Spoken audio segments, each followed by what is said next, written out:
Von Belwood. I can't really identify with anyone who doesn't recognize the value of art preservation efforts. An old video game doesn't become a bad game just because it's old.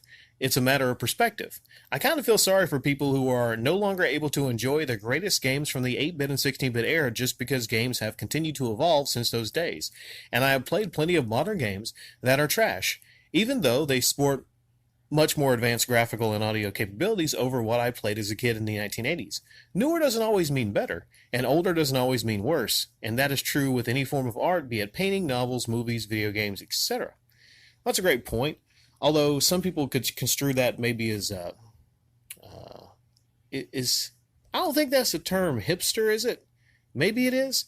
There's a lot of people that will get maybe older vehicles or drive around in like a Scooby-Doo wagon van or whatever, and you'd be like, they really don't make them like they used to, and the thing is, in some areas, let's say cars, okay, cars is one area where in some ways, with the way new cars are designed, they're very hard to work on, they're convoluted when they used to be of a simpler design, but other people would argue they have all these different new systems in cars.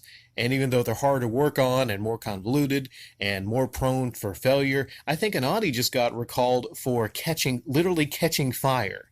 You didn't have a whole lot of these problems except, well, maybe the Pinto, if you hit it from the back, I think it would explode. But there's something to say about simplicity. Okay, there's a lot of new games that have all these new systems.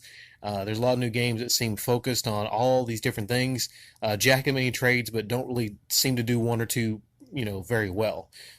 All these mishmash different systems in games, and then the put-on monetization systems that they put in games, where some people just, look for a simpler time in video games. And the simplest time where video games start to become like really, really big and mainstream would be the 8 and 16-bit systems. And I may talk from time to time where I think personally most of the games on the NES looking back are trash. A lot of them are hard to look at.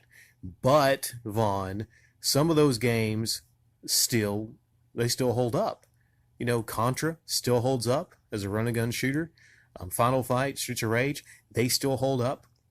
A lot of those games like R-Type, Gradius, they still hold up. A lot of the classics still hold up.